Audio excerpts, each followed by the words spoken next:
और माज आपके वो सटल हिंट्स समझ में आ रहे थे रोज, लेकिन लग नहीं रहा था ऐसा होगा, लेकिन हो गया फाइनली। उसी तरफ बढ़ गए, 30 दिन का पॉज आ गया है।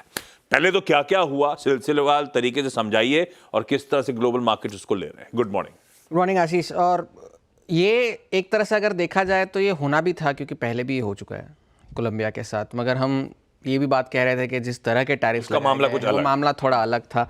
मगर एक अब बाजार इस बात को शायद मान कर चलने लगे कि डोनाल्ड ट्रंप जो है इस तरह का कोई कदम नहीं उठाएंगे जैसे उनकी खुद की अर्थव्यवस्था को नुकसान पहुंचे। ये तो शायद उनको भी किसी ने जाकर कहा होगा, इसलिए उन्होंने भी कहा कि अब भाई थोड़ा नेगोशिएशन किया जाए, डील करी जाए। और कल हमने ये भी कहा था कि कनाडा और मेक्सिको झुकने वाले तो थे नहीं, और उन्होंने भी टैरिफ लगाए थे, तो उन्हें डील करनी पड़ी। तो पहले तो मेक्सिको की राष्ट्रपति क्लॉडिया शेनबॉम ने कल अपने एक्स के हैंडल पर ये लिखा कि बहुत सारे समझौते हुए हैं यूएस के साथ, 30 दिनों के लिए टैरिफ्स को टाला गया है। और वो इसलिए हुए हैं क्योंकि मेक्सिको जो है अब सीमा पर 10,000 सैनिकों को तैनात करेगा इमिग्रेशन को रोकने के लिए, स्मगलिंग को रोकने के लिए। और दोनों ही देशों के साथ जो बातचीत हुई उसमें एक चीज़ कॉमन थी, वो थी फेंटेनिल। वो फेंटेनिल की स्मगलिंग को रोकने के लिए दोनों देशों ने कहा है कि हम कदम उठाएंगे। और इस वजह से भी, और यूएस ने भी कहा कि हम मेक्सिको में गैरकानूनी तरीके से जो हथियार सप्लाई होते हैं उसे भी रोकेंगे, और सुरक्षा और ट्रेड दोनों पर दोनों टीम्स काम करेंगे। जस्टिन ट्रूडो ने भी आज तड़के एक्स पर लिखा कि उनके भी सीमा पर 10,000 सैनिकों को तैनात किया जाएगा इमिग्रेशन को, फेंटेनिल को रोकने के लिए। फेंटेनिल के जो कार्टेल्स हैं उन्हें आतंकवादी घोषित किया जाएगा, और नए $200 मिलियन का वो निवेश करेंगे इंटेलिजेंस के एक्शंस को लेने के लिए, स्मगलिंग वगैरह रोकने के लिए।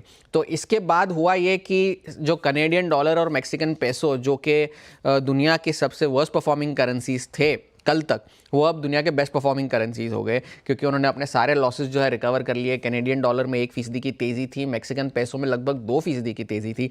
और यूएस के बाजार रिकवर हुए, पर उतने भी नहीं हुए जितने होने चाहिए थे। डाउ तो खास करके रिकवर हुआ, 550 पॉइंट रिकवर हुआ निचले स्तरों से, मगर फिर भी लाल निशान में बंद हुए।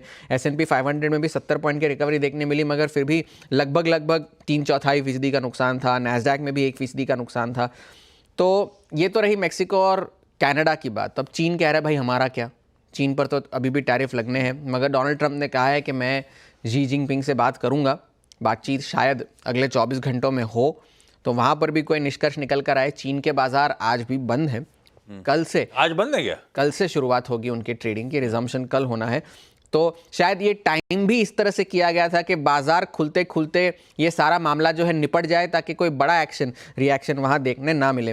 फेड का क्या रिएक्शन था इस सारे मामले पर? अब ऑस्टिन गूल्सबी जो कि शिकागो फेड के अध्यक्ष है, उन्होंने कहा है कि भाई ये सारे जो अब डोनाल्ड ट्रंप कदम उठा रहे हैं उससे शायद फेड की जो ब्याज दरों में कटौती की जो पेस है वो शायद धीमी हो जाए।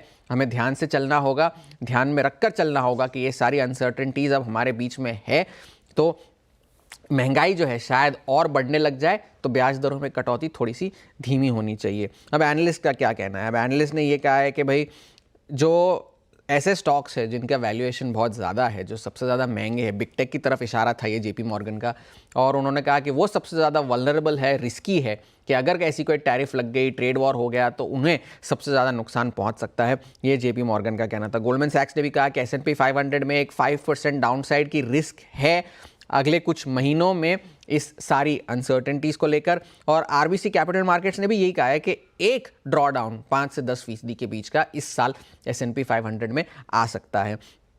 लेकिन ये सारी जो शुक्रवार से जब ये बाजार गिरने शुरू हुए थे यूएस के, वहाँ पर क्या हुआ? हेज फंड्स ने जो है 5वें हफ्ते लगातार यूएस के शेयरों को बेचा, मगर रिटेल ने खरीदारी की। उस दिन पिछले हफ्ते भी हम ये बात कर रहे थे कि वो $4 बिलियन की इनफ्लो हमें देखने मिले थे ETFs में। कल भी शुक्रवार के सेशन में रिटेल ने लगभग $2 बिलियन की खरीदारी करी है। तो रिटेल अभी भी हर गिरावट में खरीदारी करने के मौके ढूंढ ही रहा है वॉल स्ट्रीट पर। आज क्या होना है? आज यूएस के फैक्ट्री ऑर्डर्स, ड्यूरेबल गुड्स का डेटा आना है, अल्फाबेट के नतीजे आ जाने हैं, AMD के नतीजे आ जाने हैं, टोयोटा, पेप्सी, काफ़ी सारे नतीजे आने हैं, और फेड के काफ़ी सारे अफसरों के बयान भी हैं। तो इन सारी चीज़ों पर नज़र रखने की ज़रूरत है। लेकिन अब जो सबसे बड़ा ट्रिगर ये होगा कि चीन के साथ डोनाल्ड ट्रंप का क्या रवैया होता है। फिलहाल के लिए आपकी जैसी पोजीशनिंग है, हैंडओवर वैसा है। आप अगर लॉन्ग है तो बहुत अच्छी रिकवरी हुई है, आप अगर शॉर्ट है तो आप कह सकते हैं कि अनिश्चितता अभी भी बनी हुई है। अनसर्टिनिटी तो बनी हुई है, लेकिन थोड़ा सा कलर आज के बीच में ग्लोबल फ्रंट पे कुछ रिलीफ आता हुआ, इसीलिए वो अपडेट्स आ रहे हैं पूरे एशियन पीयर्स की अच्छी मजबूती और अपने गिफ्ट निफ्टी के गैप के साथ खुलने के।